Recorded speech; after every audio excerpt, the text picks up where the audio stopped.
General Richard Wilmot. We've spoken before. Yes, we have. And one of the subjects that came up was a book you've written. And the book has an interesting title. It's about counterintelligence. How did you come up, what's the title and how did you come upon that? Well, I wrote it, I guess, 4 or 5 years ago. It's called Terrorism, a Growth Industry, and the Intelligence Analyst. And actually, it is a textbook. But I took liberties with it, and I made it into a series of stories so that the student could read an interesting story and from it glean some ideas on how to become an intelligence analyst.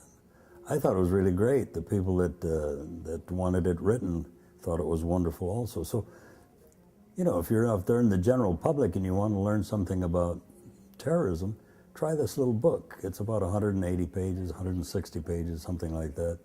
And I've just woven a whole lot of real life adventures and some fiction into it to take a different approach to a textbook. Because, you know, textbooks are learn these 12 principles, learn these 7 ideas, make a list here, do this, do that, memorize this, memorize that. That's not what this one's all about. In fact, I go back to prehistoric times and I use a caveman as the first intelligence analyst. And I have a picture of him in there. He's a lovely gentleman. Has a bit of a body smell to him, but he's lovely.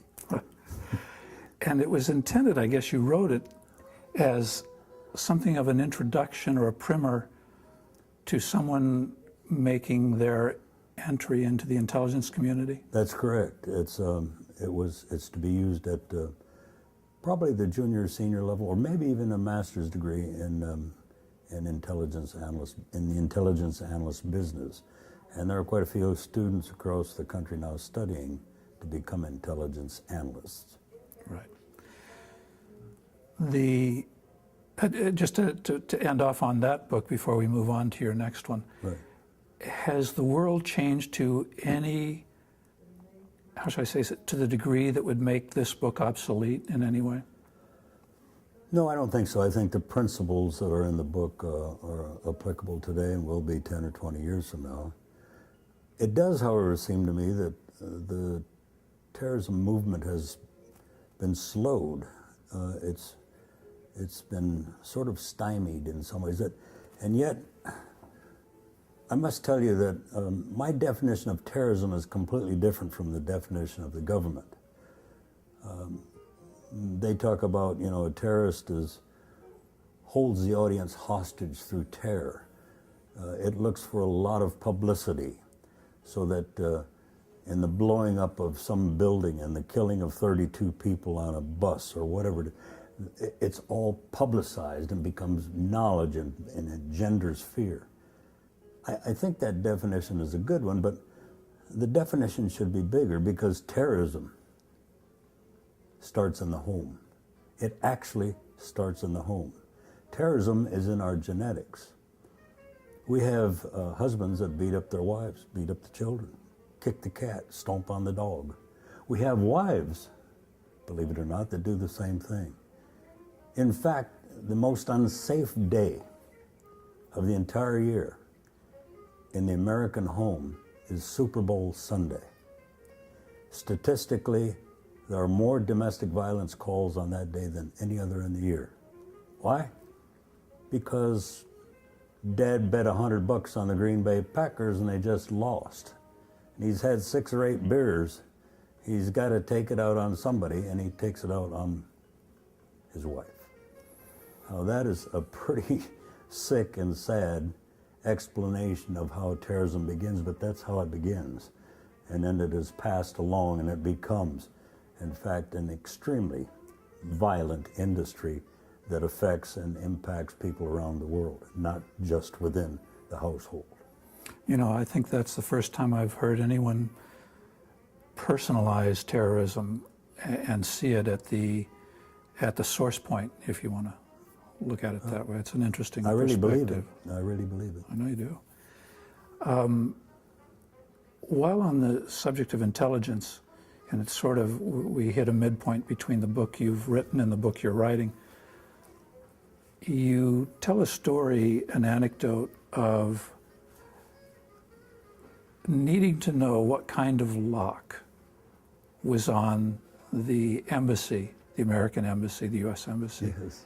in Tehran Yes. at a certain point in history. Tell us the background and why that became a question that wasn't answered immediately. Yeah. Well, it was a question because we were going to conduct a raid in Tehran. You'll recall that President Carter set in motion a raid.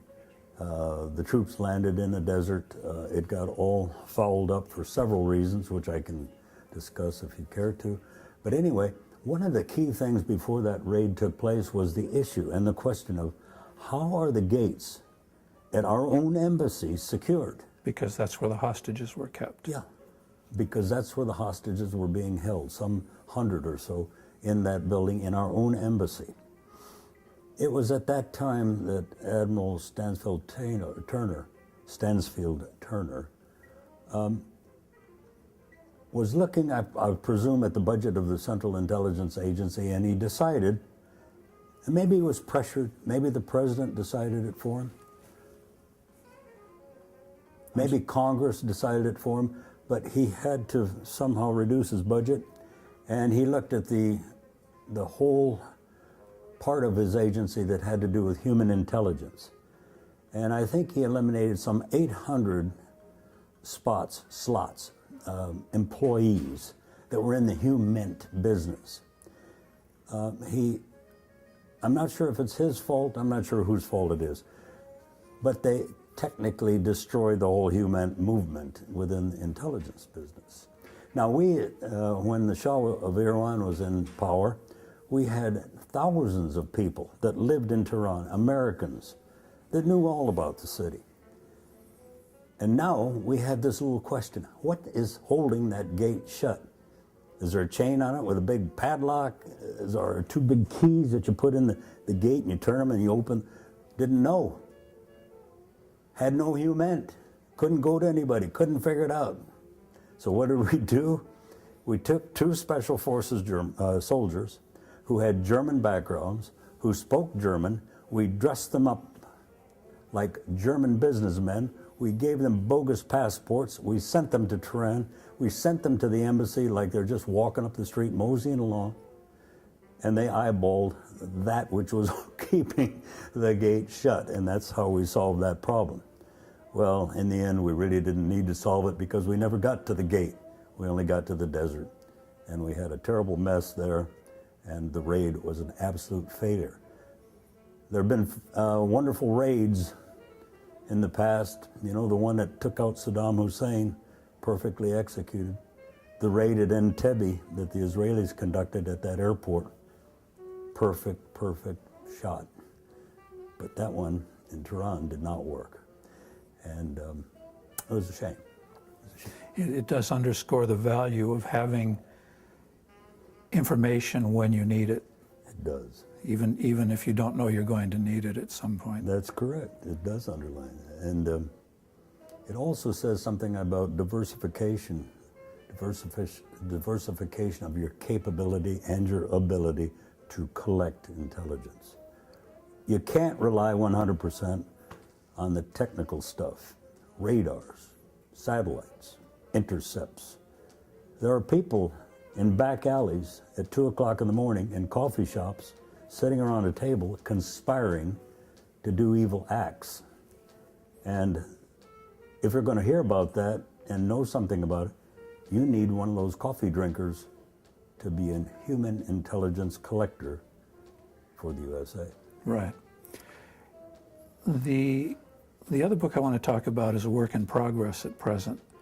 And it has to do, just I guess for the purpose of this discussion, with the career of a military officer who lived in England at a certain point in time and That's correct. stole some Russian tanks at a certain point in time. And we could say that this fictional general lived a life very similar to your own. Yes, you could. Yes, it's fictionalized a bit to make it more interesting. In fact, it is a complete book. It's sitting on my desk, and it has the release from the Pentagon that it can be published.